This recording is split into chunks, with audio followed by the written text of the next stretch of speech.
ہم وہی کہیں گے جو ہمارا دین ہم کو بتاتا ہے.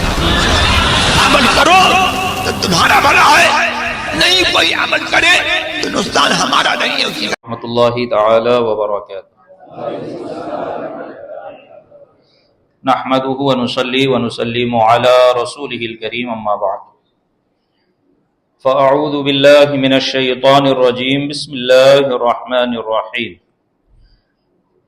سبحان الذي أسرى بعبده ليلا من المسجد الحرام إلى المسجد الأقصى الذي باركنا حوله لنريه من آياتنا إنه هو السميع البصير.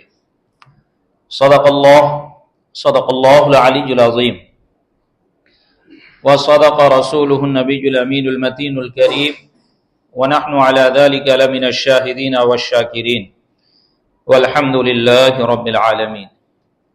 رب اشرح لي صدري ويسر لي امري واحلل عقدة من لساني يفقهوا قولي. ان الله وملائكته يصلون على النبي يا ايها الذين امنوا صلوا عليه وسلموا تسليما.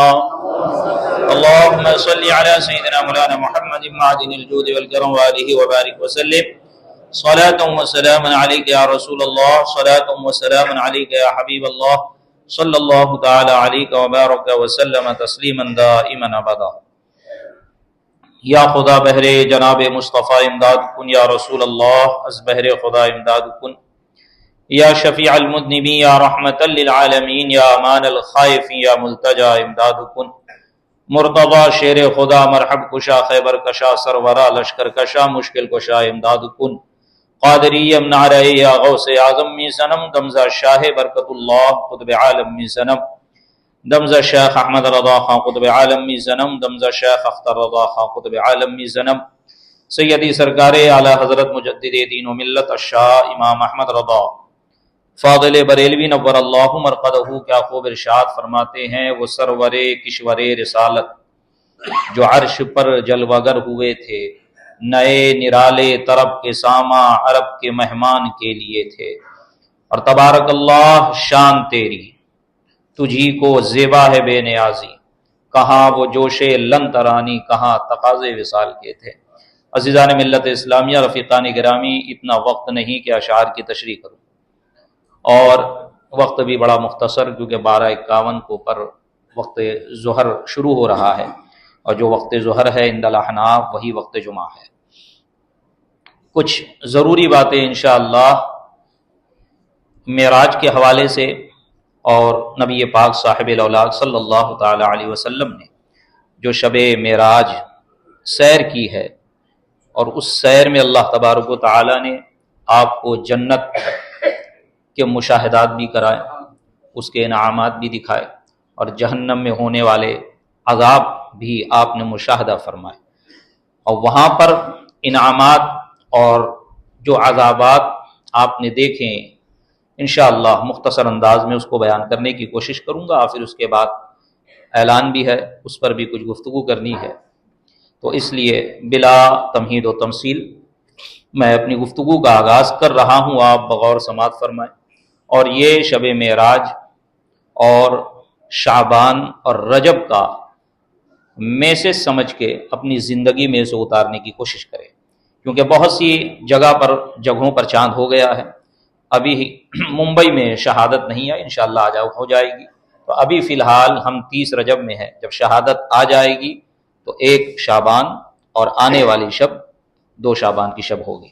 اور شعبان یہ بڑا ہی متبرک اور اللہ تبارک و تعالیٰ کے انعامات اور اس کے رحمتوں کا لوٹنے کا مہینہ ہے. اسے شعبان کہا ہی اس لیے جاتا ہے کہ شعب کا معنی ہوتا ہے آ گئی. ماشاءاللہ شہادت آ گئی ہے، اور یہ آج 1 شعبان ہے. میسج میری نظر سے نہیں گزرا، بڑی مسجد کی، مدن پورہ مسجد کی، جی ماشاءاللہ مفتی صاحب کی شہادت آ گئی. آج 1 شعبان ہے، اور 1 شعبان یہ شعب سے، شعب کا معنی ہوتا ہے گھاٹیاں، شعب کا معنی ہوتا ہے غالباً پگڈنڈیاں. جیسے یہ راستہ اترنے کی جگہ ہوتی ہے، پہاڑ میں دیکھیں گے آپ، کھیتوں میں دیکھیں گے، تو اسی طرح یہ شعبان میں رحمتیں اترتی ہیں. یہ رحمتیں اترنے کا مہینہ ہے. بس اتنا سمجھ لیں آپ. اور انشاءاللہ اگلے ہفتے کچھ رہا تو گفتگو شب برات اور شعبان پہ کی جائے گی۔ ایک مرتبہ بآواز بلند درود شریف کا نذرانہ عقیدت پیش کرے۔ اللہم صلی علی سیدنا مولانا محمد معدن الجود والکرم وآلہ وبارک وسلم صلاۃ و سلام علیک یا رسول اللہ صلی اللہ علیہ وسلم۔ دیکھیں ہمارے معاشرے میں بعض اوقات لوگ قرض دینے میں کتراتے ہیں۔ وجہ یہ ہے کہ قرض لوگ لینے کے وقت بڑی ہی عاجزی اور انکساری کا مظاہرہ کرتے ہیں، بڑے ہی بھولے پنے سے اور بڑا مظلوم بن کر آتے ہیں، اور فی الحال بہت ممکن ہے کہ ان کے حالات بھی ویسے ہی ہوتے ہیں، لیکن بسا اوقات دیکھا جاتا ہے کہ قرض لینے کے بعد بندہ لوٹانے کا نام نہیں لیتا۔ تو جو شخص اپنے مومن بھائی کو قرض دے اسے کیا انعام ملے گا اور کیا انعام ملتا ہے، ملاحظہ فرمائے۔ حضور اکرم صلی اللہ علیہ وسلم فرماتے ہیں شب معراج میں نے جنت کے دروازے پر لکھا ہوا دیکھا کہ صدقے کا ثواب 10 گنا اور قرض کا 18 گنا۔ جو خدا کی راہ میں صدقہ کرے اسے 10 گنا ثواب ملے گا، لیکن جو اپنے مومن بھائی کو قرضہ دے اس کو 18 گنا ثواب ملے گا۔ نبی پاک صلی اللہ علیہ وسلم فرماتے میں نے پوچھا جبرائیل ایسا کیوں؟ صدقے کا ثواب 10 گنا، قرضے کا ثواب 18 گنا کیوں؟ تو حضرت جبرائیل علیہ السلام نے عرض کی یا رسول اللہ جو صدقہ دیتا ہے وہ اللہ کی راہ میں خرچ کرتا ہے، اور جو سوال کرتا ہے لوگوں سے بھیک مانگتا ہے، لوگوں سے سوال کرتا ہے اور اس کو صدقہ دیا جاتا ہے، تو بسا اوقات سوال کرنے والے کو اس کی حاجت نہیں ہوتی، لیکن جو قرضہ مانگ رہا ہے وہ بوجہ مجبوری مانگ رہا ہے، اسے حاجت ہے، اسے ضرورت ہے۔ تو لہذا جو اپنے مومن بھائی کو قرضہ دے گا تو قرضہ دینے پر اسے 18 گنا ثواب ملے گا۔ اور ایک حدیث میں نبی پاک صلی اللہ علیہ وسلم نے ارشاد فرمایا اگر کسی مومن بھائی نے اپنے مومن بھائی کو قرضہ دیا اور وہ دینے میں تاخیر کرتا ہے، اس کی استطاعت نہیں ہے یا استطاعت ہونے کے باوجود وہ نہیں دے رہا ہے، دینے میں تاخیر کر رہا ہے، تو اس دینے والے کو روزانہ اتنا پیسہ صدقہ کرنے کا ثواب ملے گا۔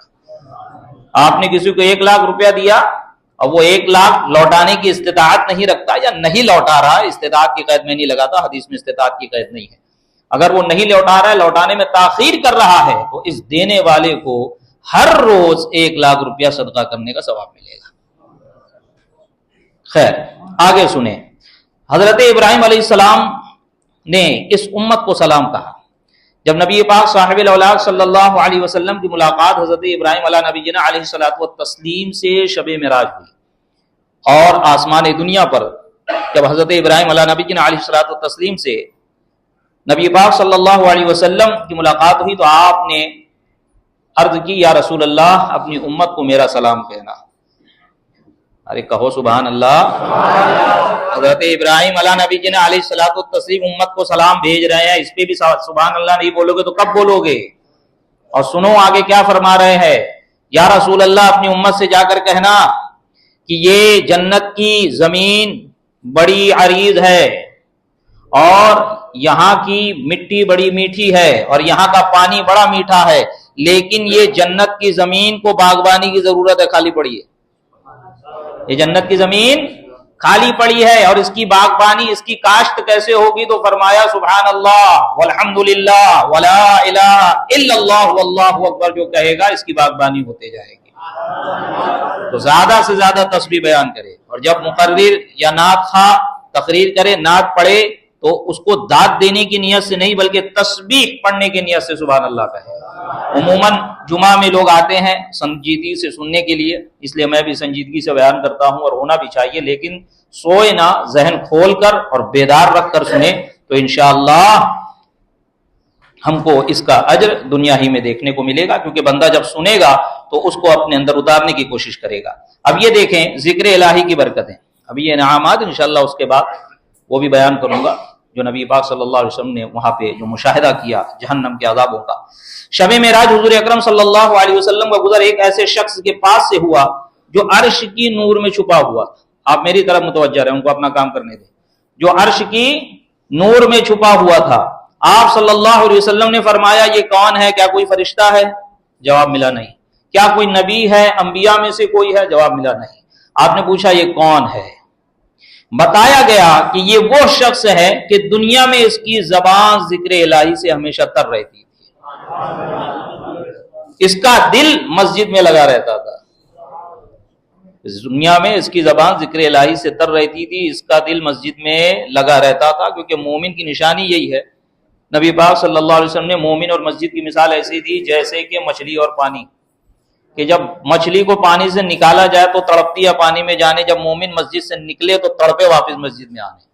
یہ کب اذان ہوگی، کب میں نماز کو جاؤں گا، بڑھاپے کا انتظار نہ کرے، بلکہ جوانی میں یہ عادت بنائے، کام بھی کرے، رزق حلال کمانا، کسب کمانا، رزق حلال کمانا یہ نفلی عبادتوں سے بڑھ کر ہے، لیکن اس کے ساتھ ساتھ فرائض بھی ادا کیے جائیں گے، فرائض کو مؤخر نہیں کیا جائے گا۔ یہ کون ہے؟ یہ وہ شخص ہے جس کی زبان دنیا میں ذکر الہی سے تر رہتی تھی اور اس کا دل مسجد میں لگا رہتا تھا۔ اور آگے سنیں کہ یہ وہ شخص ہے کہ یہ کبھی اپنے والدین کو برا کہے جانے یا ان کی بے عزتی کی جانے کا سبب نہیں بنا۔ وہی ایک شخص کی بات ہو رہی ہے۔ دو چیز تو بڑی آسانی سے آپ پالیں گے، لیکن یہ تیسری چیز یہ بڑی مشکل ہے۔ یہ نہیں کہہ رہے ہیں کہ فقط والدین کی بے عزتی نہیں کرتا تھا، نہیں، بلکہ کوئی ایسا کام بھی نہیں کرتا تھا کہ جس کی وجہ سے اس کے والدین کی بے عزتی ہو۔ والدین بعض اوقات والد بڑے کی بردبار قسم کے نیک صالح ولی صفت آدمی ہوا کرتے، لیکن اولاد اتنی ناہنجار اور ناخلف اور ناقص العقل گھامڑ ہوتی ہے کہ ان کے کرتوتوں کی وجہ سے والدین کی بدنامی ہو رہی ہوتی ہے۔ تو یہ ایسا شخص ہے جس نے والدین کی نافرمانی تو دور کی بات ہے، کبھی ایسا کوئی کام بھی نہیں کیا کہ جس کی وجہ سے اس کی والدین پہ انگلی اٹھائی جائے۔ اب اس کو صلہ کیا مل رہا ہے؟ وہ عرش کے نور میں چھپا ہوا ہے، عرش کی نور میں چھپا ہوا ہے۔ آئے آگے سماعت فرمائے۔ نبی پاک صلی اللہ علیہ وسلم فرماتے ہیں، آپ نے جہاں جنتیوں کا مشاہدہ کیا کہ کون کس درجے میں رہے گا اور کس کو کس وجہ سے فضیلتیں مل رہی ہے، ان پر انوار اور رحمتوں کا نزول کیوں ہو رہا ہے، تو وہیں پر آپ نے جہنم کا بھی مشاہدہ فرمایا، اور جہنم میں آپ نے دیکھا طرح طرح کے لوگوں پر عذاب ہو رہا ہے۔ مروی ہے کہ نبی کریم صلی اللہ علیہ وسلم نے فرمایا، شب معراج میں ایک ایسی قوم کے پاس آیا، میں ایک ایسی قوم کے پاس آیا جن کے پیٹ کمروں کے مانند تھے۔ یہ پیٹ کمرہ کتنا بڑا، 10 بائی 10 کا بھی کمرہ لے لو اگر، تو اتنے بڑے پیٹ کا آدمی کبھی دیکھا دنیا میں آپ نے؟ نیٹ پہ بھی سرچ کرو گے تو نہیں ملے گا۔ سمجھ میں آئی بات؟ کمروں کے مانند، کتنے بڑے اللہ جانے، اس کا رسول جانے۔ ان کے پیٹ کمروں کے مانند، اور ان کے پیٹ میں سانپ تیر رہے ہیں اور وہ باہر سے دکھ بھی رہا ہے۔ نبی پاک صلی اللہ علیہ وسلم نے پوچھا، اے جبرائیل یہ کون لوگ ہیں؟ عرض کی یہ سود خور ہے۔ کون ہے؟ سود خور ہے۔ 1 ٹکے پہ دیا، 2 ٹکے پہ دیا، بڑا سود کا رواج چلا ہے نا، سود کے بغیر لوگوں کی زندگی نہیں کٹ رہی ہے۔ مسائل سمجھیے، آ کے مسائل سمجھیے، بول بول کر تھک جاتے ہیں، تقریر کر کر کے تھک جاتے ہیں، لیکن کبھی لوگ اپنے اندر تبدیلی لانے کی کوشش نہیں کرتے۔ ارے بسا اوقات لوگوں پہ باتیں اثر ہی نہیں کر رہی ہوتی ہے۔ وجہ کیا ہے؟ وجہ یہ ہے حرام کھا کھا کے دل سخت ہو گیا ہے، تو اللہ رسول قال اللہ قال رسول کے کوئی اثر نہیں ہوتا۔ اور دیکھیں سود خوروں کا انجام، پیٹ ان کے کمروں کے برابر ہو گئے ہیں، اور اس پیٹ میں سانپ دوڑ رہے ہیں، تیر رہے ہیں، اور باہر سے نظر بھی آ رہا ہے۔ اور یہ کن کا انجام ہے؟ سود خوروں کا انجام۔ اللہ تبارک و تعالی ہم تمام کو سود خوری سے محفوظ و مامون فرمائے۔ معراج کی شب حضور اکرم صلی اللہ علیہ وسلم ایک ایسی قوم کے پاس آئے جن کے سروں کو کچلا جا رہا ہے، جن کے سروں کو کچلا جا رہا تھا۔ جب سر کچل دیا جاتا تو وہ پھر پہلے کی طرح درست ہو جاتا۔ حضور اکرم صلی اللہ علیہ وسلم نے پوچھا، اے جبرائیل یہ کون لوگ ہے؟ کان کھول کے سنو، یہ شب معراج وہ رات ہے کہ جس میں اس امت کو ایسا تحفہ ملا جس کو امت کی معراج کہا جاتا ہے، جس کو انسان کی معراج کہا جاتا ہے۔ انسان کی معراج اسی میں ہے کہ وہ اللہ کے آگے سربہ سجود ہو جائے، مومن کی معراج اسی میں ہے کہ وہ اللہ کے آگے اپنے آپ کو جھکا دے، اپنے آپ کو نیست و نابود کر دے، اللہ کی ضربیں ایسی لگائے کہ اس کا خون بھی جل کر خدا کے عشق میں راکھ ہو جائے۔ نبی پاک صلی اللہ علیہ وسلم نے پوچھا، ہے جبرائیل یہ کون لوگ ہیں کہ جن کے سر کو پھوڑا جاتا ہے، پتھر مارا جاتا ہے، سر چکنا چور ہو گیا، پھر اس کے بعد دوبارہ درست ہو گیا، پھر دوبارہ پتھر مارا جا رہا ہے حضرت جبرائیل سے. جب نبی پاک صاحب الاولاق صلی اللہ علیہ وسلم نے دریافت کیا تو حضرت جبرائیل نے عرض کی یا رسول اللہ یہ وہ لوگ ہیں کہ جن کے سر فرض نماز کے وقت بھاری ہو جاتے تھے. بھاری ہو جاتے تھے مطلب بھاری ہو جاتے سے مطلب یہ ہے کہ ان کے سر فرض نماز کے لیے کے وقت بھاری ہو جاتے تھے، یعنی کہ یہ نماز نہیں پڑھا کرتے تھے. یہ نماز نہیں پڑھا کرتے تھے. فرض ہے، اہم العبادات ہے، 5 وقتہ نماز فرض کر دی گئی. کیا آپ نے معراج کے واقعے میں نہیں سنا؟ بچپن سے سنتے آ رہے ہیں. حضرت موسیٰ نے عرض کی یا رسول اللہ کیا ملا، کیا تحفہ ملا امت کے لیے، کیا حکم ملا امت کے لیے؟ نبی پاک صلی اللہ علیہ وسلم نے کہا کہ اے موسیٰ علیہ السلام میری امت پر اللہ تعالیٰ نے 50 وقت کی نماز فرض کی. ذرا سوچیں آج 5 وقت کی بھاری ہو رہی ہے ہم پر، 50 وقت کی نماز اگر ہم پر فرض کر دی جاتی تو کیا حالت ہوتی؟ نماز ہوتی، اقامت ہوتی، اذان ہوتی، پھر اقامت ہوتی، پھر نماز ہوتی، پھر اذان ہوتی، پھر اقامت ہوتی، پھر نماز ہوتی، یہاں تک کہ یہیں سے جنازہ نکلتا. 5 وقت کی نماز ہے تو بڑے بڑے شہروں میں 2-3 صف دکھ جاتی ہے، چھوٹے شہروں میں 1 صف دکھ گئی تو بہت بڑی بات ہے. اور گاؤں میں تو یہ حال ہوتا ہے. بعض گاؤں ہم نے مہاراشٹر کے خود دیکھے، جب زمانے طالب علمی میں قرآن خوانی وغیرہ میں جانا ہوتا، پروگرامات میں جانا ہوتا تو امام صاحب ہم لوگوں کو دیکھ کے خوش ہو جاتے کہ چلو آج 1 صف تو لگے گی. بعض اوقات امام خود اذان بھی دے رہا ہوتا، امام خود نماز بھی پڑھا رہا ہوتا، وہی چابی لگا رہا ہے، دروازہ کھول رہا ہے، وہی چابی لگا رہا ہے، دروازہ بند کر رہا ہے، پورا گاؤں بے سدھ پڑا ہے. 5 وقت کی نماز فرض ہے ہمارے اوپر تو ہمارا یہ حال ہے. 50 وقت کی فرض ہوتی تو کیا حالت ہوتی؟ ذرا سوچیں آپ. تو یہ تھوڑا نہیں، پورا سوچنے کا وقت ہے.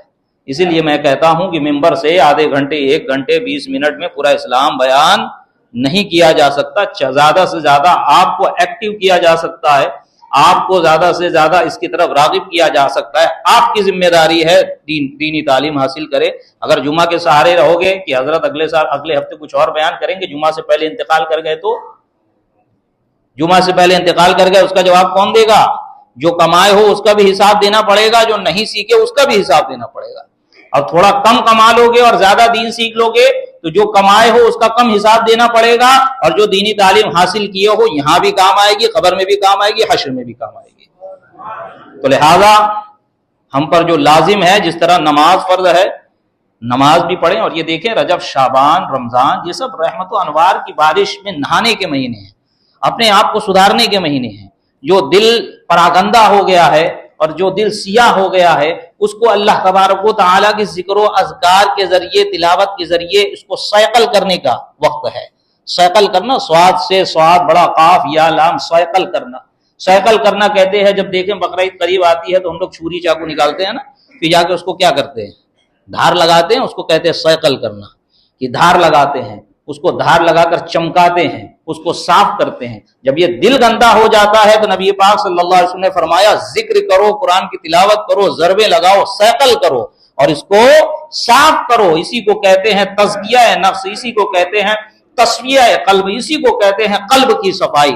اپنے قلب کو روحانی گندگیوں اور روحانی امراض سے بھی پاک رکھو. نہ کسی کی غیبت کرو، نہ کسی سے حسد کرو، نہ اوور تھنکنگ رکھو، نہ کسی کے بارے میں سوء ظن رکھو. قرآن نے فرمایا یا ایھا الذین آمنوا اجتنبوا کثیرا من الظن، اے ایمان والو زیادہ گمان کرنے سے بچو. کیوں؟ کیونکہ اکثر گمان یہ گناہ ہے. قرآن خود فرما رہا ہے اکثر گمان، زیادہ سوچنے پہ بعض اوقات بندہ اپنے مسلمان بھائی، مومن بھائی، خونی رشتے کا مومن بھائی سے ایسی بدگمانیاں اس سے کر لیتا ہے جو اس کے اندر ہوتی نہیں، اور آخر میں رشتہ خراب ہوتا ہے. صلہ رحمی بھی نہیں ہو پا رہی ہے، قطع رحمی ہو رہی ہے، مغفرت بھی اب تمہاری نہیں ہو رہی ہے. اللہ تعالیٰ بھی فرماتا ہے ان کو چھوڑ دو، جب یہ خود صلح کر لیں گے اس کے بعد ان کا معاملہ دیکھا جائے گا.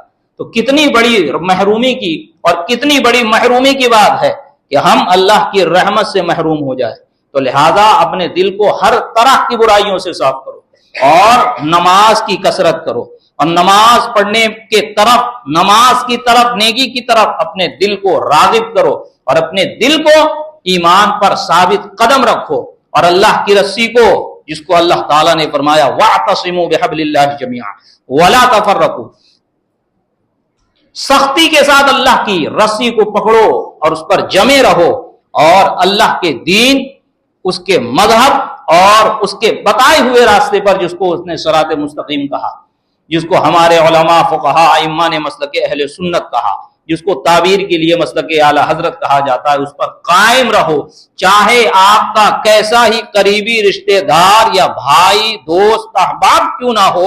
اللہ تعالیٰ نے فرمایا یا ایھا الذین آمنوا علیکم انفسکم لا یضرکم من ضل اذا اہتدیتم، اے ایمان والو اپنے نفس کو پکڑے رکھو، اپنے نفس پر قائم رہو، اور تمہیں گمراہ کی گمراہیت ہرگز نقصان نہیں پہنچا سکتی جب کہ تم ہدایت پر ہو۔ تو لہذا اپنے آپ کو ہدایت پہ رکھتے ہوئے یہ ضروری ہے کہ ہدایت پہ رکھنے کے لیے اپنے آپ کو مسلک اہل سنت، مذہب اہل سنت پر قائم رکھو، اور اسی پر جمے رہنے کی اللہ تعالیٰ سے دعا کرو، اور دعا کرو جو نبی پاک صلی اللہ علیہ وسلم نے ہمیں سکھائی، یا مثبت القلوب ثبت قلبی علی دینک، اے دلوں کو ثابت رکھنے والے، اے دلوں کو کے الٹ پھیر کرنے والے، میرے دل کو اپنے دین پہ ثابت رکھ، قائم رکھ، تو انشاءاللہ تبارک و تعالی ہم سب کا خاتمہ بالخیر ہوگا۔ یہ مختصر سی بات، کہنا تو اور بہت کچھ تھا، وقت بھی ہوا چاہتا ہے اور کچھ اعلانات بھی ہے اور اس پہ بھی گفتگو کرنی ہے، لہذا یہ مختصر سا میں نے آپ کے سامنے ایک خاکہ پیش کیا، اس میں تو بہت کچھ ابھی باقی ہے، اور یہ ایک رات اور ایک دن اور فقط جمعہ کے وقت میں بیان کرنا اور اس کو کامل طور پر کما حقہ بیان کر لے جانا یہ ممکن بھی نہیں، تو لہذا یہ صرف آپ کو اس طرف متوجہ کرنا تھا کہ دیکھیں ہمارے نبی صلی اللہ علیہ وسلم نے سیر بھی کی، جو کہ قرآن سے ثابت ہے، سبحان الذی اسریٰ بعبدہ، پاک ہے وہ ذات جس نے سیر کرائی اپنے بندہ خاص کو راتوں رات۔ سمجھ میں آئی بات؟ ہاں، معراج کی رات اس پہ ایک تقریر ہوئی، آپ جا کے نیٹ پر سن سکتے ہیں، اور الحمدللہ ہمارے سنی علماء ہر سال پوری دنیا میں اس شب معراج کو خوشی کے ساتھ مناتے ہیں، کیونکہ جس کا نبی ہے، جن کا نبی ہے، تو وہ اپنے نبی کے معراج پر خوش ہوں گے نا۔ جو اپنے نبی کی عظمت کے قائل ہی نہیں، جن کو اپنے نبی میں طرح طرح کا نقص نظر آیا، تو اس میں معراج کی خصوصیت انہیں کہاں نظر آئے گی، اور معراج کی رات انہیں خوشی کہاں سے ہوگی؟ بلکہ ان کا معاملہ یہ ہے کہ یہ اپنی مسجدوں کے دروازے تک کے بند رکھتے ہیں۔ اللہ تعالیٰ نے فرمایا وَمَنْ أَظْلَمُ مِمَّنْ مَنَعَ مَسَاجِدَ اللَّهِ أَنْ يُذْكَرَ فِيهَا اسْمُهُ وَسَعَى فِي خَرَابِهَا، اس سے بڑا ظالم کون کہ جو اللہ کے ذکر سے روکے، جو وَمَنْ أَظْلَمُ مِمَّنْ مَنَعَ مَسَاجِدَ اللَّهِ، اس سے بڑا ظالم کون جو اللہ کی، جو مساجد سے روکے کہ تاکہ اس میں اللہ کا ذکر کیا جائے۔ تو اللہ تو فرما رہا ہے ایسا شخص ظالم ہے اور اس سے بڑا کوئی ظالم نہیں۔ تو مساجد تو اس رات میں کھولی جائے تاکہ لوگ عبادتیں کریں، لوگوں کی طرف، لوگوں کے دل میں جس طرح ہو سکے عبادت کا جذبہ پیدا ہو۔ علماء کرام، مفتیان کرام سے پوچھا جاتا ہے کہ جمعہ کی تقریر خطیب کر رہا ہوتا ہے، اور اس وقت اگر کوئی قرآن کی تلاوت کر رہا ہو، اس وقت اگر کوئی ذکر و اذکار کر رہا ہو تو کیا کیا جائے؟ منع کیا جائے کہ بھائی ہم تقریر کر رہے ہیں، ہماری تقریر سنو؟ تو فرمایا نہیں، منع نہیں کر سکتے آپ۔ جس طرح ہو سکے اگر قوم، اگر امت ذکر و اذکار میں مشغول ہے تو اس کو ذکر کرنے دو، ہاں، لیکن جب ممبر پہ کھڑے ہو کر جمعہ کا خطبہ امام جب دینے لگے تو اس کا حکم الگ ہے۔ اب سب کو خاموشی اختیار کرنی ہے اور خطبہ کان لگا کر سننا ہے۔ ایک مرتبہ درود شریف پڑھے، اللہم صلی علی سیدنا مولانا محمد معدن الجود والکرم وآلہ وبارک وسلم، صلاۃ و سلام علیک یا رسول اللہ صلی اللہ تعالی علیہ وبارک وسلم تسلیما دائما ابدا۔